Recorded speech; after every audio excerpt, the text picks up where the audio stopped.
Selamat pagi rekan-rekan mahasiswa. Pagi.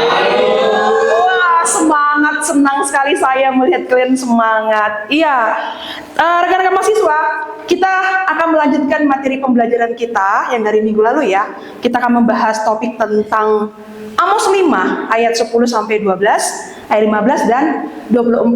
Lalu bagaimana relevansinya terhadap konteks Indonesia terkait ketidakadilan, hukum dan sosial, serta bagaimana menegakkan moderasi beragama di Indonesia. Iya, teman-teman mahasiswa, sebelum kita masuk perkuliahan kita materi, kira-kira pernah lihat gambar ini? Pernah Bu. Pernah, iya pernah ya. Semua rata-rata pasti pernah. Kalau begitu saya ingin bertanya, siapa yang bisa menjelaskan gambar ini? Iya, Christopher, silakan. Gambar tersebut menjelaskan tentang seseorang yang ditutup matanya memegang timbangan keadilan, Bu. Nah, jadi gambar ini melambangkan atau menjelaskan tentang hukum yang tidak memandang bulu. Itu terlihat dari patung tersebut yang matanya ditutup. Lalu timbangan tersebut menjelaskan tentang keadilan. Keadilan berarti harus adil kepada siapapun. Dengan kata lain, siapapun dia sama kedudukannya di hadapan hukum. Ya, itulah kira-kira akan kita bahas pada materi kita sekarang ya. Nah, sebelumnya minggu lalu kita sudah mempelajari tentang materi kitab Hosea, berbicara tentang keagamaan, bagaimana sikap orang percaya dan yang beragama, seperti itu ya. Nah, sekarang kita akan masuk kepada materi melawan ketidakadilan di bidang hukum dan sosial dan relevansinya dalam konteks Indonesia serta moderasi beragama, secara khusus pilar komitmen kebangsaan dalam mata kuliah studi Perjanjian Lama Kitab Nabi-Nabi Kecil. Nah, teman-teman, minggu lalu saya sudah memberikan tugas kepada kita dengan memberikan sebuah video. Saya meminta teman-teman untuk menganalisis video tersebut sesuai dengan konteks Amos pasal 5 yang akan kita bahas sekarang. Lalu bagaimana relevansinya dengan Indonesia ini dan juga bagaimana dalam moderasi beragama. Untuk mendengarkan kembali, mari kita ulangi kembali videonya ya, kita saksikan videonya. Kasusnya baru-baru ini terjadi di Probolinggo. Seorang guru honorer ditahan kejaksaan sedang mendapat jabatan sebagai pendamping desa. Ia diduga merugikan negara sekitar 119 juta rupiah. Guru dengan gaji kecil ini langsung berproses hukum dengan cepat. Sementara itu banyak kasus angkat jabatan di amanah pejabat atau ASN yang jarang dapat melakukan surat. Ini jelas melanggar prinsip formasi hukum yang tertuang dalam pasal 1 dari Undang-Undang Dasar 1945. Indonesia adalah negara hukum di mana semua warga negara harus sama atau equality before the law. Dampaknya sangat nyata. Masyarakat kecil merasa tidak punya keadilan, kepercayaan terhadap penegak hukum menurun, orang jadi apatis, dan semangat menaati hukum melemah. Dari hasil ini, kami 1 tahun penjara karena dugaan mencuri jabatan lain dari perhutani. Bandingkan dengan Joko Chandra, orang terlindungan difonis mungkin 1 tahun saja setelah berurusan tahun. 1 tahun untuk kayu, 4 tahun untuk triliunan rupiah. Menurut kalian, apakah ini masih bisa disebut adil? Sebagai mahasiswa, kita harus menjadi agent of change, mulai dari hal kecil, taat hukum, berani melakukan ketidakadilan secara benar, mendukung transparansi penegakan hukum, dan menggunakan hak suara dengan bijak. Supremasi hukum bukan milik pemerintah saja, tapi tanggung jawab kita semua sebagai warga negara. Ya, kita sudah tentunya menganalisis sebagai tugas masing-masing, menganalisis video tersebut ya. Kita akan melihat dulu apa jawaban dari mahasiswa dari hasil analisis terhadap video dikaitkan dengan Amos 5 ayat 10 sampai 12, 15 dan 24. Nah, kita lihat ya teman-teman, rekan mahasiswa. Nah, kalau kita lihat ya, analisis ketidakadilan hukum di Indonesia melalui lensa Amos 5, itu yang mau kita lihat. Bagaimana ketidakadilan hukum di Indonesia, kita mau lihat dalam kacamata atau lensa kitab Amos, Perjanjian Lama tadi. Kita lihat juga teks Amos 5 ayat 10 sampai 12 adalah kecaman. Bentuknya kecaman, mengecam. Berarti sang nabi mengecam siapa? Masyarakat golongan atas. Ya, kenapa mereka dikecam? Karena mereka telah membenci siapapun yang dengan berani memberi teguran terhadap pejabat di pintu gerbang. Tentu mahasiswa sudah mau tahu, pintu gerbang adalah pengadilan dalam konteks Israel Utara di kitab Amos, ya, di abad ke-8 sebelum Masehi. Jadi Amos mengecam orang-orang yang membenci orang yang memberikan teguran, memberi teguran kepada pejabat-pejabat pengadilan. Dia mengecam. Kenapa? Karena orang-orang ini sering sekali membenci orang yang memberikan teguran kepada pejabat. Malah ya dibenci orang yang memberikan teguran. Amos mengecam orang-orang seperti itu. Yang kedua, Amos juga mengecam orang yang membenci orang-orang yang mengatakan kebenaran. Nah, ternyata di Israel Utara itu juga terjadi seperti itu. Para pejabat atau golongan atas ini sering sekali membenci orang-orang yang berani secara vokal berkata kebenaran, yang menyampaikan kebenaran, dibenci oleh orang golongan atas. Kemudian Amos juga mengecam orang-orang yang menindas orang benar. Orang benar ini nanti termasuk lagi itu orang miskin, orang lemah, orang-orang yang berkata kebenaran. Itu dibenci dengan orang-orang golongan atas. Lalu yang keempat, Amos mengecam semua para pejabat dan golongan atas yang mengambil suap secara khusus di pengadilan.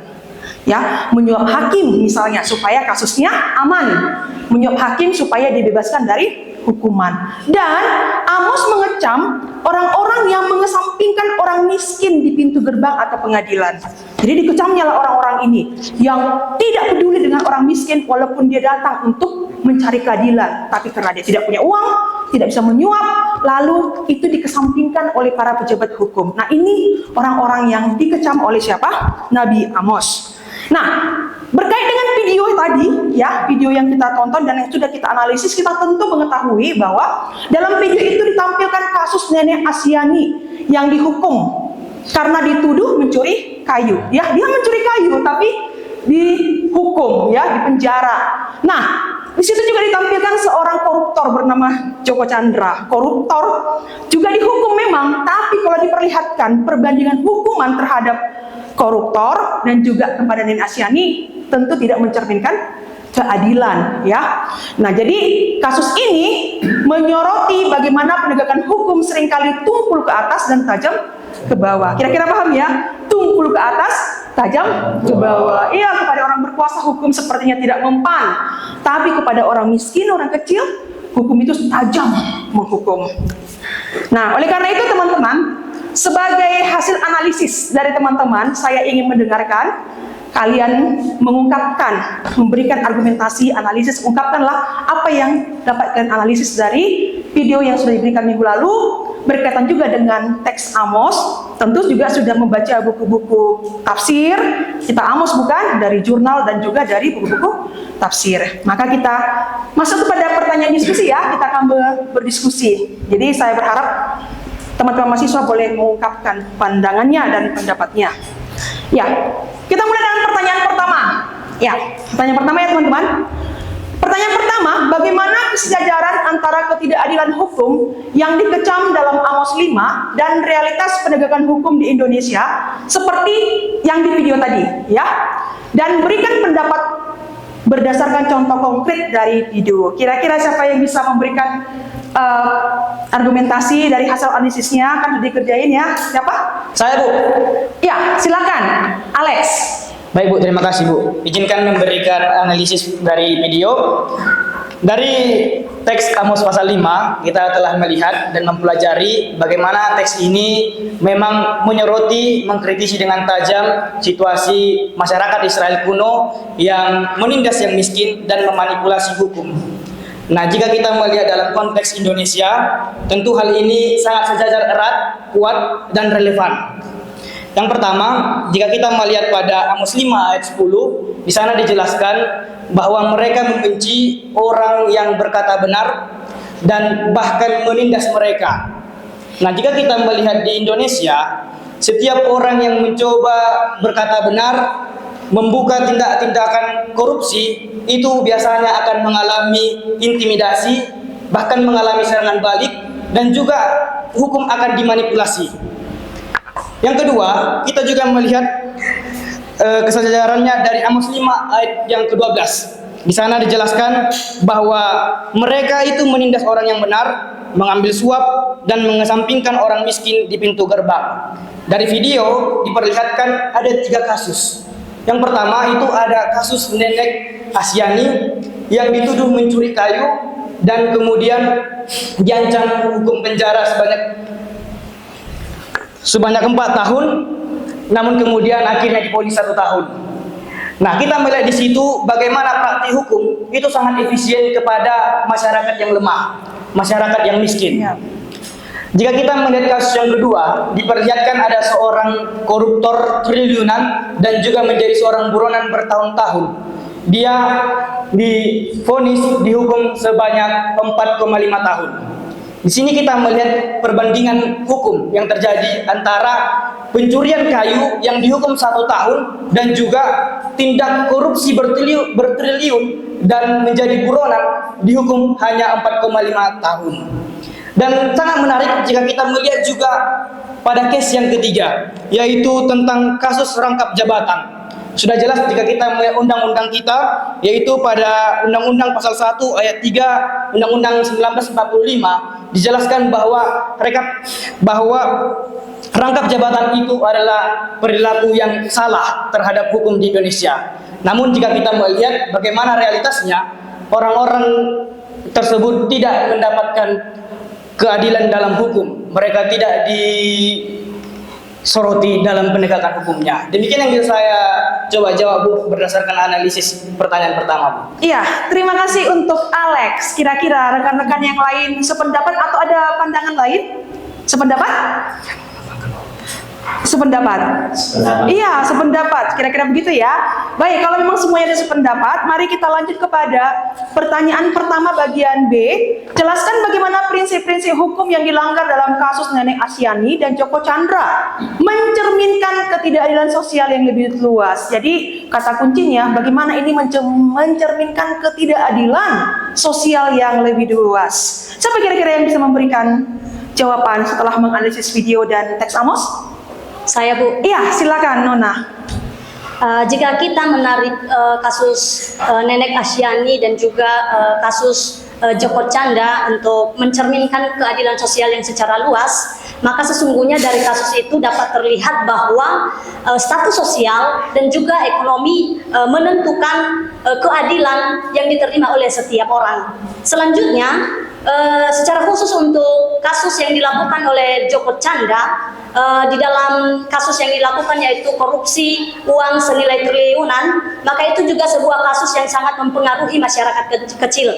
Mengapa demikian? Karena uang yang sebesar itu harusnya diberdayakan untuk pelayanan publik dan juga pendidikan, dan bahkan juga untuk menolong mereka orang-orang miskin supaya mereka keluar dari kemiskinan. Tetapi di dalam kasus itu uang yang sebesar itu tidak bisa lagi diberdayakan sedemikian rupa. Selain itu, tindakan juga yang terlihat dalam video yaitu tindakan suap, maka itu juga membuat masyarakat kecil merasa hilangnya keadilan untuk mereka semua. Mengapa demikian? Karena dengan tindakan suap, maka mereka pun merasa bahwasanya kita orang yang lemah tentunya tidak bisa membeli hukum. Jadi mereka merasa berarti hukum ini hanya untuk kita saja, begitu.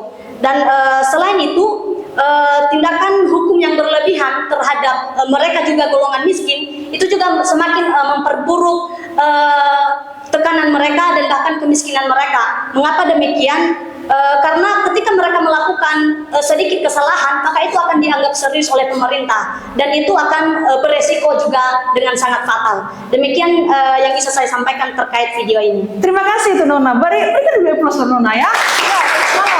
Mantap ya. Iya, kita sungguh senang dengan analisis kalian ya. Analisis mahasiswa, ternyata kalian sangat serius menganalisisnya. Baik, kita akan lanjutkan kepada materi kita selanjutnya. Kita akan melihat bagaimana Peran mahasiswa dalam melawan ketidakadilan dan relevansinya dengan Amos 5 ayat 24. Tadi kita baca video, sudah melihat video, tentu sudah dianalisis juga bahwa di sana ditunjukkan peran mahasiswa. Nah, saudara-saudara semua adalah mahasiswa. Iya. Nah, kita mau lihat bagaimana peran kita melawan ketidakadilan dan relevansinya dengan Amos 5 ayat 24. Nah, kita lihat bahwa dalam teks di Amos 5 ayat 15, di situ mendorong kita untuk membenci kejahatan. Tentu ya, teks Amos berbicara tentang bagaimana membenci kejahatan dan harus mencintai kebaikan serta menegakkan keadilan di pintu gerbang, artinya di pengadilan.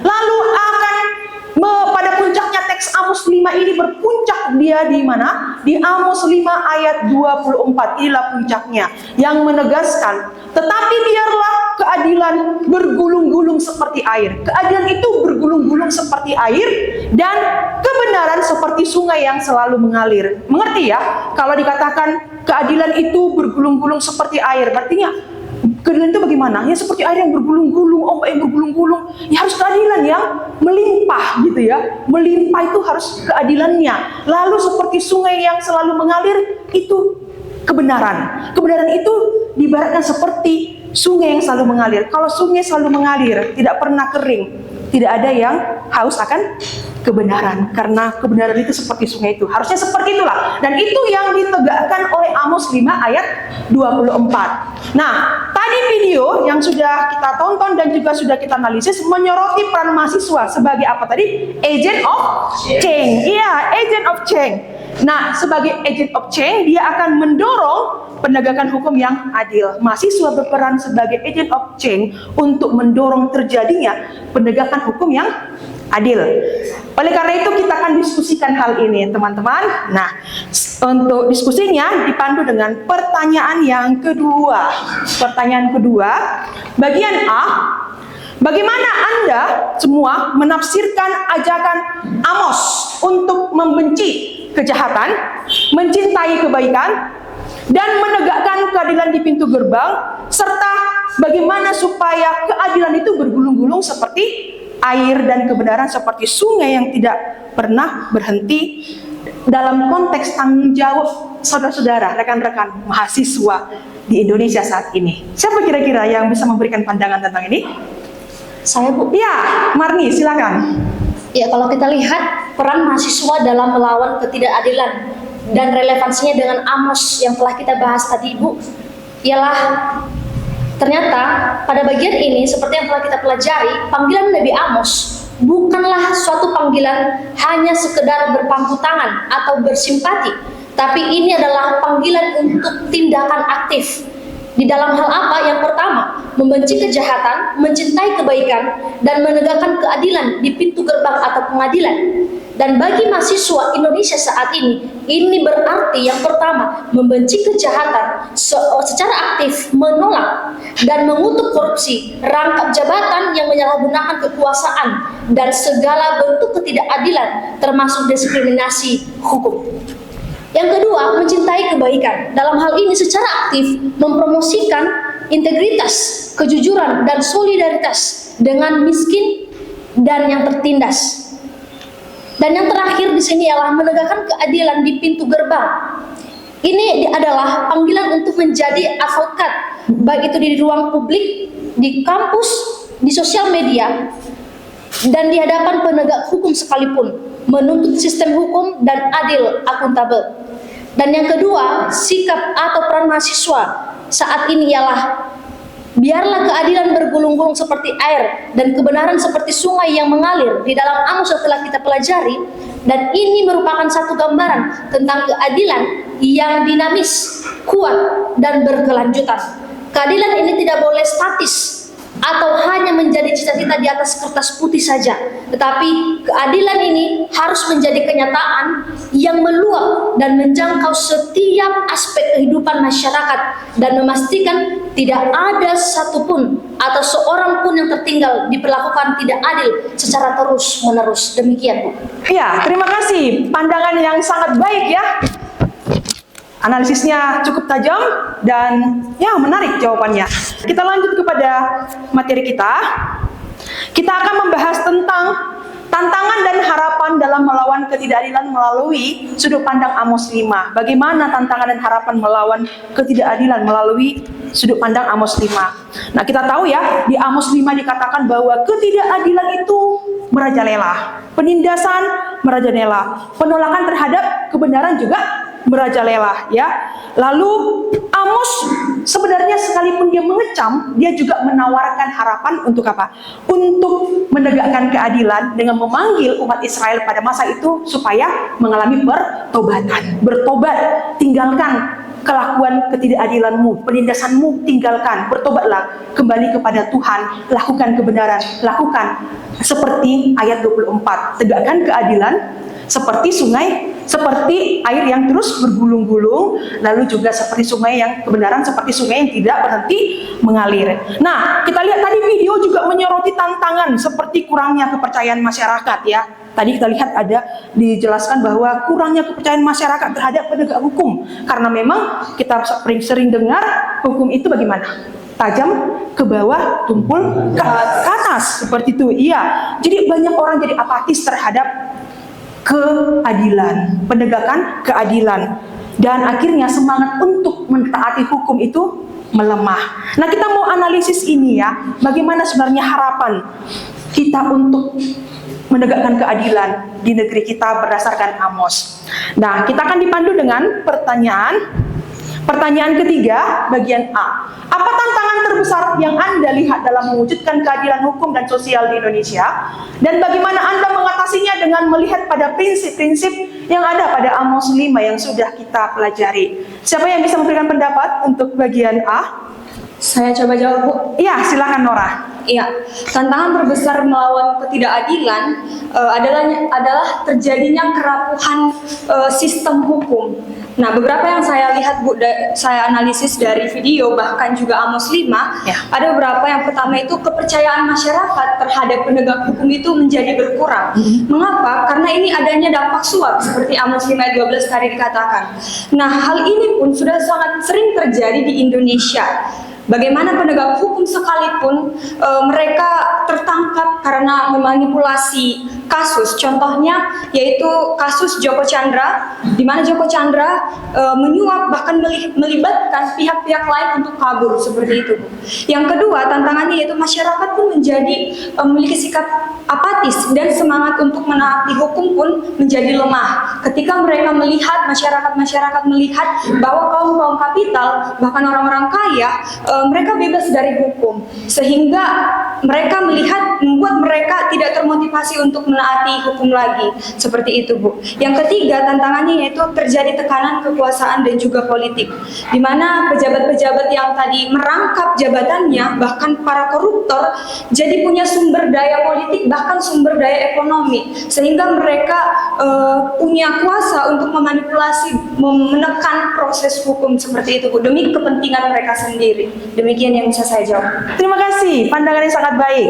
Baik, kita akan melanjutkan materi kita. Sekarang kita akan mengkaitkannya terhadap moderasi beragama. Kita sudah mempelajari moderasi beragama itu memiliki 4 pilar, ya. Yaitu yang pertama adalah komitmen kebangsaan. Artinya adalah setia kepada bangsa Indonesia, setia kepada Pancasila dan Undang-Undang 1945. Kemudian juga toleransi. Ini berbicara kerukunan, menciptakan kerukunan beragama. Walaupun berbeda agama, tapi harus saling menghargai dan saling menghormati. Kemudian anti kekerasan, tidak boleh melakukan kekerasan mengatasnamakan agama, seperti itu ya. Tapi hiduplah dalam berdampingan dan dengan damai walaupun berbeda-beda agama. Lalu penerimaan terhadap tradisi, ya.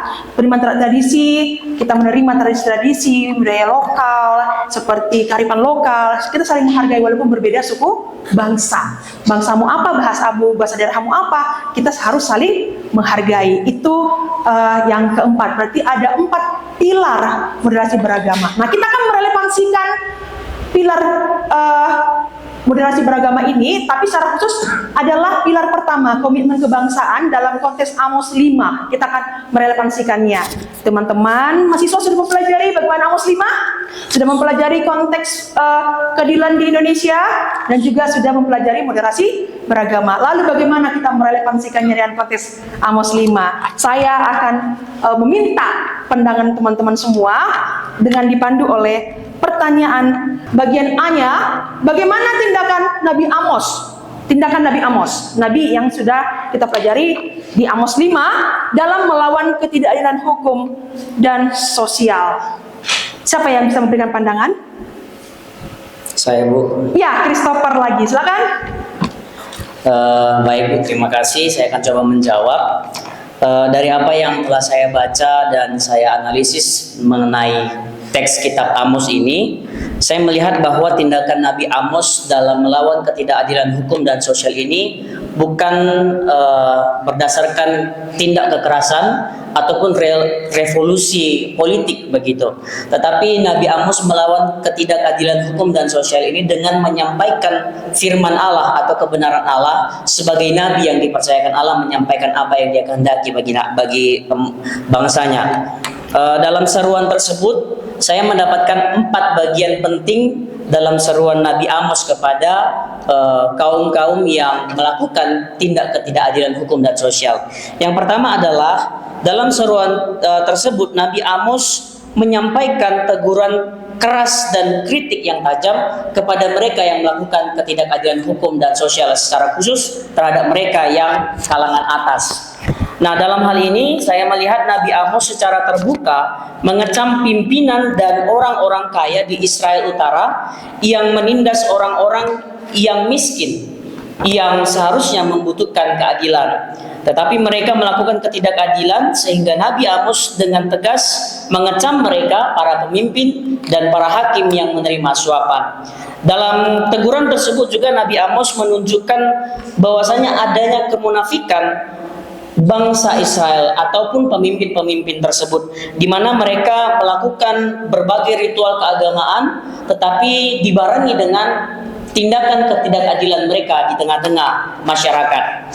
Sehingga Nabi Amos mengecam para pemimpin tersebut, dan akhirnya Nabi Amos juga menyampaikan bahwa tindakan keagamaan mereka adalah sia-sia bila mereka tidak melakukan kehendak Allah.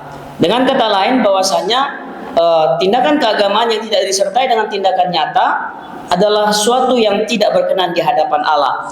Bagi Amos, ritual keagamaan tanpa ketidakadilan adalah suatu tindakan sia-sia di hadapan Allah. Sehingga Nabi Amos juga mengkritik sistem hukum bangsa Israel Utara yang manipulatif, di mana hakim-hakim seperti yang telah dijelaskan di awal bahwa hakim-hakim menerima suap dari orang-orang kaya demi memenangkan perkara mereka melawan orang-orang miskin. Begitu. Nah, yang kedua yang saya lihat dari seruan Nabi Amos ini adalah ketika dia menyampaikan dan mengecam serta mengkritik para hakim-hakim dan orang-orang kalangan atas, ia juga menubuatkan hukuman yang akan terjadi atas tindakan ketidakadilan mereka. Di mana ketika mereka melakukan ketidakadilan sosial dalam hukum juga mereka melakukan dosa dan tidak menaati kehendak Allah, Nabi Amos menubuatkan hukuman yang akan Allah berikan kepada mereka. Di mana hukuman tersebut mencakup kekalahan dalam peperangan militer, kehancuran bangsa, bahkan yang lebih parah adalah pembuangan penduduk di mana mereka akan dijajah. Begitu. Sehingga dengan hal ini tujuan daripada Allah memberikan hukuman tersebut adalah supaya bangsa itu bertobat dan kembali kepada jalan yang benar atau kembali kepada kehendak Allah. Terus yang ketiga yang saya lihat dalam seruan Amos tersebut dalam melawan ketidakadilan hukum dan sosial adalah Amos menyuarakan untuk mencari kebaikan dan menegakkan keadilan. Di mana dalam Amos pasal 5 ayat 14 sampai dengan 15, bila kita perhatikan secara eksplisit Amos menyerukan, carilah yang baik dan janganlah yang jahat, supaya kamu hidup, dan berilah dan bencilah yang jahat, dan cintailah yang baik, dan tegakkanlah keadilan di pintu gerbang.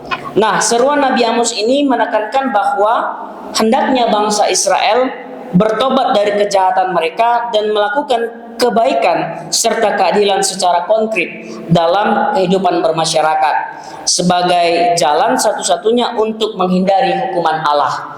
Dan yang terakhir adalah Amos menegaskan bahwa keadilan adalah tuntutan Allah utama bagi bangsa tersebut. Itu aja Bu yang bisa saya sampaikan. Terima kasih, sangat luas ya. Ya, kita lanjut kepada bagian yang B ya, yang B.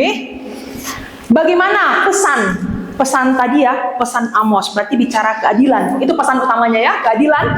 Relevan dengan pilar moderasi beragama, yaitu tadi komitmen kebangsaan. Bagaimana itu relevan ya? Jelaskan pesan yang relevan tersebut apa? Apakah keadilan merupakan fondasi penting? Keadilan itu apakah menjadi fondasi penting bagi kehidupan berbangsa yang mencerminkan moderasi beragama? Siapa yang bisa memberikan pandangannya?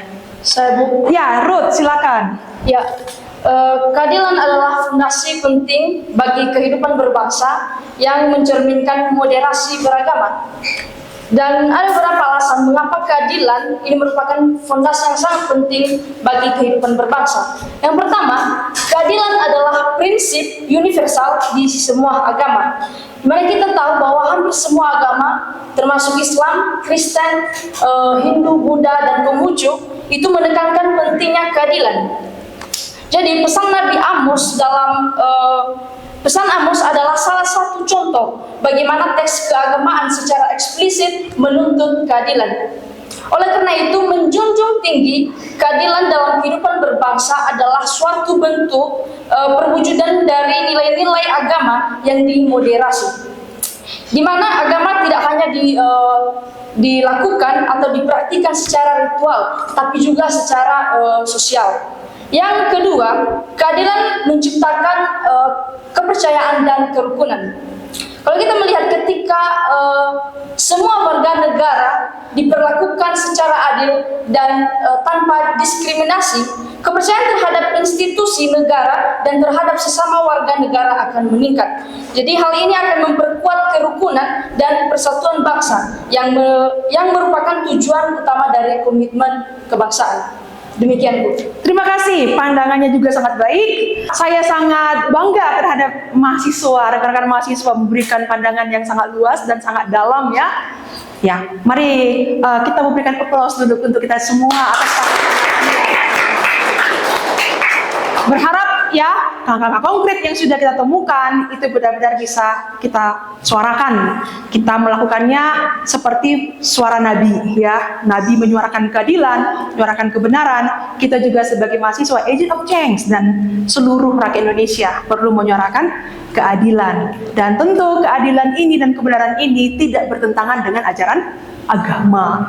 Tentu saja sejalan dan selaras dengan moderasi beragama. Secara khusus juga dalam komitmen kebangsaan Pancasila, sila kelima, keadilan bagi seluruh rakyat Indonesia, bagi seluruhnya tanpa pandang bulu. Di hadapan hukum semua sama, semua setara. Itu juga yang disuarakan oleh Amos, itu juga yang bisa kita relevansikan dalam kehidupan berbangsa dan bernegara dan dalam konteks moderasi beragama. Terima kasih untuk partisipasi rekan-rekan mahasiswa dalam kelas pembelajaran kita materi kitab Amos. Kita sudahi dulu kelas kita akan lanjut minggu depan untuk materi yang berbeda ya, dari kitab yang berbeda, dari kitab Mika. Baik, kita akan menutup kelas kita sampai di sini. Terima kasih untuk partisipasinya, sampai ketemu kembali. Terima kasih.